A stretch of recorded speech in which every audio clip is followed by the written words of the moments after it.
Hello and अस्सलाम वालेकुम। Ban अल-अक़वामी और कौमी अंग्रेज़ी अखबारात के अहम तरीन इदारियों के साथ मैं हूँ डॉक्टर यासिर अरफात अपने यूट्यूब चैनल वेंटेज पॉइंट ज़ीरो के साथ। आज का पहला इदारिया द न्यूज़ इंटरनेशनल में छपा है, जिसका उन्वान है नोवेल इज़ फ्री, जो पाकिस्तान में गुज़िश्ता कुछ अरसे से लेकिन तवातर के साथ इंटरनेट की सर्विसेज की बंदिश या खलल के हवाले से है। इसकी क्या वजूहत हैं, क्या नताइज हैं और मुस्तकबिल में ये बतौर हथियार कैसे इस्तेमाल हो सकता है, इस पर हम बात करेंगे। और दूसरा हिस्सा द गार्डियन इंटरनेशनल और द हिंदू के इदारियों का तकाबली जायजा है कि कैसे बांग्लादेश के इलेक्शंस पर मगरब का नुक्ता नज़र मुख्तलिफ है और इंडिया का मौक़िफ़ बिल्कुल मुख्तलिफ है। द न्यूज़ इंटरनेशनल में छपे इदारिये के मुताबिक पागलपन की तारीफ यही है कि एक काम बार बार किया जाए और फिर मुख्तलिफ नताइज की तवक्को रखी जाए। हमारे यहाँ इंटरनेट सर्विसेज में डिसरप्शन या खलल के हवाले से भी कोई ऐसा ही रवैया इख्तियार किया जा रहा है। इससे सबसे पहले हमारी डिजिटल इकोनॉमी या इंटरनेट से जुड़ी मईशत या मुआशी सरगर्मियों का मुतासर होना है। दूसरे नंबर पर हमारी आलमी साख को मज़ीद नुकसान पहुँचना है और तीसरे नंबर पर हमारी मामूल की ज़िंदगी जो है उसका मुतासर होना है।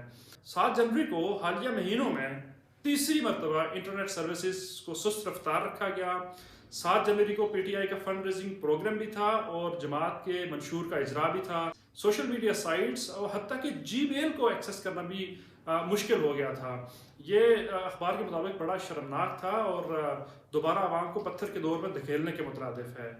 क्या पिछले महीने इंटरनेट सर्विसेज को मुतासर करने से कुछ पॉजिटिव रिजल्ट्स निकले थे या मुस्बत नताइज हासिल हुए थे? अगर नहीं तो 7 जनवरी को दोबारा ये काम क्यों किया गया? फिजिकल वर्ल्ड में क्या रेड टेपिज्म काफ़ी नहीं है? क्या इंफ्रास्ट्रक्चर की अदम फरामी एक मसला नहीं है? क्या बेमकसद बंदिशें फिजिकल वर्ल्ड में हमारे अवाम को फेस नहीं करना पड़ती कि अब डिजिटल वर्ल्ड जो है उसमें भी ये बेमकसद किस्म की पाबंदियाँ नाफिज की जाती हैं? इंटरनेट सर्विसेज पाकिस्तान में उम्मीद की एक किरण है। केयर टेकर इंफॉर्मेशन मिनिस्टर के मुताबिक उन्होंने बरामदात का जो हदफ है वो 2.6 बिलियन से बढ़ाकर $10 बिलियन तक बढ़ाने का इंदिया दिया है। ये एक बड़ा उम्मीद अफसा बयान है। लेकिन ऐसे मुल्क में जहां ब्रॉडबैंड सर्विसेज के सब्सक्राइबर्स की तादाद 1,30,00,000 है, जो कि कई मुल्कों की आबादी से भी ज़्यादा है, और जो मुल्क हर साल 20,000 IT ग्रेजुएट्स प्रोड्यूस करता है, वहाँ इस तरह की हरकतें और इस तरह की बंदिशें और इस तरह का खलल सर्विसेज में देना ये काफ़ी सवालात को जन्म देता है, और न सिर्फ सवालात को जन्म देता है बल्कि कई जवाबात का तकाजा भी करता है। आज का दूसरा हिस्सा बांग्लादेश के हालिया इंतखाबात के हवाले से इंग्लैंड के अखबार द गार्डियन और इंडिया के अखबार द हिंदू के इदारियों से माखूज है।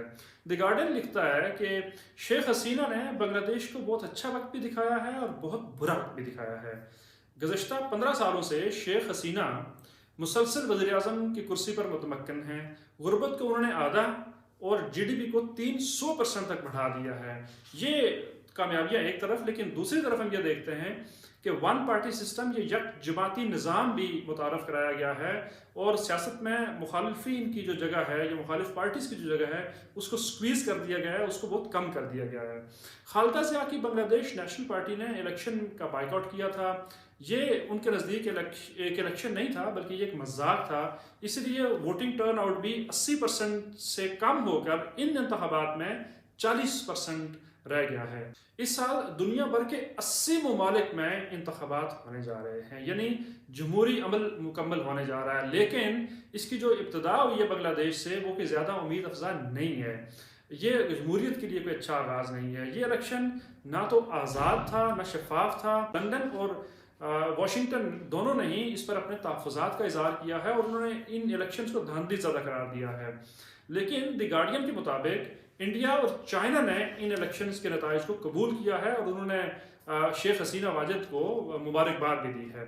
द गार्डियन के मुताबिक बांग्लादेश में शेख हसीना का आमराना दौर रवायती सियासी इख्तलाफात से काफ़ी हद तक आगे बढ़ गया है, और हत्ता कि उन्होंने Nobel prize winner Mohammad Yunus, जो ग्रामीण बैंक के CEO भी हैं और उसके फाउंडर भी हैं, उनको भी जेल में डाला है। इसी वजह से हाल ही में बराक ओबामा ने भी एक स्टेटमेंट दी है और उन्होंने कहा है कि ये पूरा अमल एक पॉलिटिकली मोटिवेटेड है, और उन्होंने इस सारे अमल को जुडिशल हैरेसमेंट भी कहा है।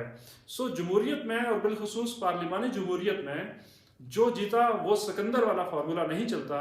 76 साला शेख हसीना और 78 साला खालिदा ज़िया को मुल्क को کسی ایسی دلدل میں نہیں دھکیلنا چاہیے جس سے واپسی ناممکن ہو جائے۔ دی ہندو کے مطابق شیخ حسینہ اس وقت مقبول ترین لیڈر ہیں اور الیکشن ریزلٹس توقع کے عین مطابق ہیں۔ شیخ حسینہ بننا آسان نہیں ہے۔ دی ہندو اخبار کے مطابق ان کے بہت سے خاندان کے لوگ، جن میں ان کے والد گرامی بھی شامل تھے، وہ 1975 میں قتل ہو گئے تھے۔ انہوں نے جنرل ارشاد کے آمرانہ دور حکومت کا بھی مقابلہ کیا جو 1980 اور 1990 کی دہائی میں تھا، اور اس وقت حالانکہ خالدہ ضیاء اور وہ مل کر کام کر رہی تھیں، اور انہوں نے ملک کو دوبارہ جمہوریت کی پٹری پر بھی ڈالا۔ مس حسینہ نے ہندو کے مطابق 2000 کی پہلی دہائی میں ایک خون ریز حملے کا بھی سامنا کیا، جس میں ان کی ریلی پر ایک گرینیڈ بم سے حملہ بھی کیا گیا تھا۔ ان کے 20 ساتھی بھی اس میں مارے گئے تھے۔ 2009 میں جب انہوں نے اقتدار سنبھالا تو ملک شدید ترین بحرانوں میں گرا ہوا تھا، لیکن انہوں نے ایک مستحکم حکومت قائم کی۔ دی ہندو اخبار کے مطابق انہوں نے 1971 میں ملوث جماعت اسلامی اور باقی جماعتوں کے جو افراد تھے ان کو سزائیں دیں، بنیاد پرستی کا کلا کما کیا، اور اس اخبار کے مطابق آزادانہ سروس کے نتائج بھی یہی ثابت کرتے ہیں کہ عوام ان کی کارکردگی سے مطمئن ہیں۔ اب 170 ملین آبادی کے اس ملک کی خاتون پر اس اخبار کے مطابق الزام ہے کہ انہوں نے یک جماعتی نظام متعارف کروایا، اور میرے خیال میں یہ جو بات ہے الزام کی، یہ انہوں نے دی گارڈین کے آرٹیکل کی طرف اشارہ کیا ہے۔ دی ہندو کے مطابق شیخ حسینہ کو اپنے سیاسی رویے میں نرمی کا مظاہرہ کرنا چاہیے، اور خالدہ ضیاء کو متشدد سیاست سے باز رہنا چاہیے، اور انہیں اپنے چوتھے دور حکومت میں مفاہمتی سیاست کے ذریعے بنگلہ دیش کو خوشحالی کے راستے پر ڈالنا چاہیے۔